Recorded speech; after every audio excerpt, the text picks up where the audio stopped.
Hello friends, welcome back on my tutorial Abdhesh English classes. Now I am going to describe about short summary of Indian civilization and culture.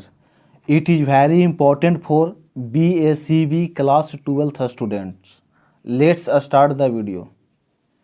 आज हम लोग इस video में भारतीय सभ्यता और संस्कृति जो गांधी जी के द्वारा लिखा गया है इसका शॉर्ट समरी का स्टडी करेंगे, जिससे बिहार बोर्ड में 5 मार्क्स का क्वेश्चन पूछा जाता है। इससे 5 मार्क्स के रूप में समरी लिखने के लिए आता है। तो बिहार बोर्ड के जितने भी स्टूडेंट हैं जो नेक्स्ट ईयर फरवरी में एग्ज़ाम देंगे, इस वीडियो को ज़रूर पूरा देखें। ये जो समरी है 150 वर्ड में लिखने के लिए आता है, कम से कम 150 वर्ड में लिखा हुआ होना चाहिए, तो आपको जो होता है 5 नंबर मिलेंगे। ये जो मेरा जो समरी है 160 वर्ड में 160 शब्दों में लिखा गया है। तो आइए शुरुआत करते हैं। Indian civilisation and culture is a nice essay. यह एक बहुत ही अच्छा निबंध है, एक बहुत ही अच्छा लेख है। Which is extract from and autobiography written by Mahatma Gandhi.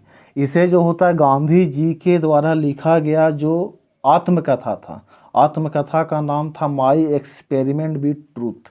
तो उसमें से जो होता है इसे लिया गया, इस ऐसे को लिया गया है। द फादर ऑफ नेशन, अब गांधी जी को जो होता है फादर ऑफ नेशन भी बोला जाता है। The living embodiment of truth and non violence. अब ये इम्बॉडीमेंट, तो इम्बॉडीमेंट का मतलब होता है एक प्रतिमा, यानी कि जो अवतार हैं वो अवतार के रूप में जाने जाते हैं। तो क्या चीज़ का अवतार? तो ट्रूथ एंड नॉन वायलेंस, यानी महात्मा गांधी जी के द्वारा पहली बार सत्य और अहिंसा का प्रयोग वैश्विक स्तर पे किया गया। यदि आप भारतीय सभ्यता और संस्कृति के बारे में डिटेल से स्टडी करना चाहते हैं तो मेरे बनाया गया आप प्रीवियस वीडियो को देख सकते हैं, प्लेलिस्ट में अवेलेबल है, आप उस वीडियो को ज़रूर देखें। आपको जो होता है किसी प्रकार की कोई समस्या नहीं रहेगी। आपको ये समझ में आ जाएगा कि सभ्यता क्या है, संस्कृति क्या है, पूर्वी सभ्यता पश्चिमी सभ्यता से भिन्न कैसे है।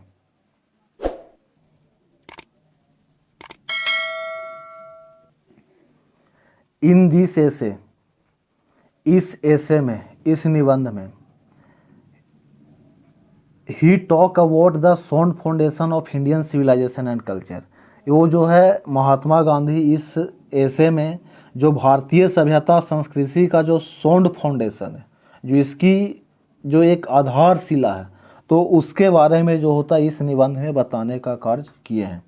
which has successfully withstood the passage of time and the creates moral being rather than the western civilization।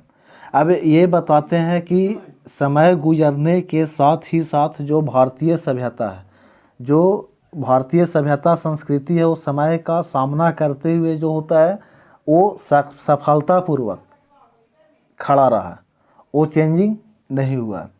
और समय गुजर गया, समय गुजर रहा है, लेकिन हमारी सभ्यता में किसी प्रकार की कोई चेंजिंग नहीं आया। अब जैसे पुराने सभ्यता जितना भी था उसका अंत हो चुका है, लेकिन भारतीय सभ्यता का अंत नहीं हुआ। हमारी प्राचीन जो छटाएँ हैं वो अभी भी जो होता देखने को मिलती है। Western civilisation which has tendency to privilege materiality and propagate immorality. हमारी जो सभ्यता वो मोरल बीइंग को फैलाती है, मतलब नैतिकता का प्रचार प्रसार करती है, जबकि जो पश्चिमी सभ्यता है तो पश्चिमी सभ्यता जो होता है अनैतिकता को फैलाने का काम करती है। और जो पश्चिमी सभ्यता का ऐसा टेंडेंसी रहा, ऐसा प्रवृत्ति रहा कि उसका झुकाव जो होता है भौतिक सुख सुविधा, तो भौतिक सुविधाएं और मटेरियलिटी के प्रति रहा है। अब यहाँ पे जो हमारा वर्ड है टेंडेंसी, तो टेंडेंसी का मतलब होता है झुकाव, और प्रिविलेज का मतलब होता है सुविधाएं, मटेरियलिटी का मतलब भौतिकतावाद, जिसमें हम लोग भौतिक सुख सुविधा का प्रयोग करते हैं, और प्रोपोगेट का मतलब प्रचार प्रसार करना, फैलाना, और इमोरलिटी का मतलब होता है अनैतिकता। अब देखिए next, Gandhi ji says that mind is a restless bird. एक फेमस कोट से, एक स्टेटमेंट है गांधी जी के द्वारा दिया गया कि जो आदमी का जो मस्तिष्क एक बेचैन पक्षी के जैसा रहता है और जितना इसको ज़्यादा मिलता है उतना इससे ज़्यादा चाहता है एंड स्टिल रिमेन अनसेटिस्फाइड, लेकिन फिर भी जो होता है संतुष्ट नहीं होता है और व्यक्ति को जितना ज़्यादा मिलता है उतना से ज़्यादा चाहता है। एक ऋषि मुनि होते हैं जो अपने आप को भौतिक सुख सुविधा से दूर रखते हैं और उसका त्याग करते हैं, तो वो अपने आप में बहुत खुश रहते हैं। यानी जितना हम लोग वस्तुवाद से दूर जाएंगे, लग्जरी से दूर जाएंगे, उतना ही जो होता हम खुश रहेंगे। ऐसा गांधी जी का मानना है और ऐसा हमारी भारतीय सभ्यता और संस्कृति में बताया गया है। He says that we Indian are believer in God and Western civilization is godless।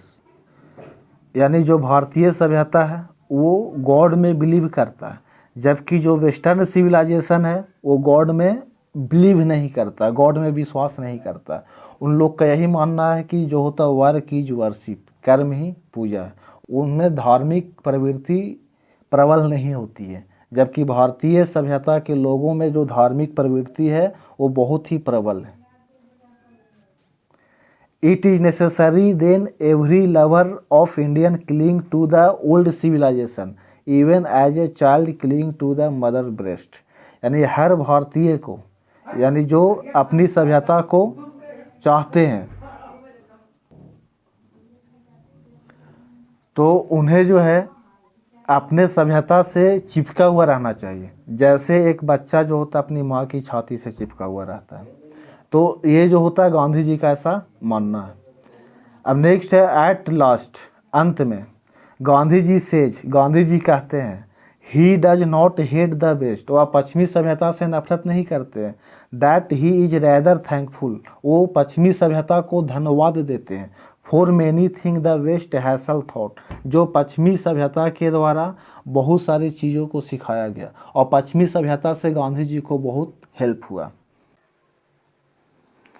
Description box में जो होता है इसके बारे में डिटेल से लिखा गया है और आप हमारे Facebook page Awadhesh English classes से भी जुड़ सकते हैं।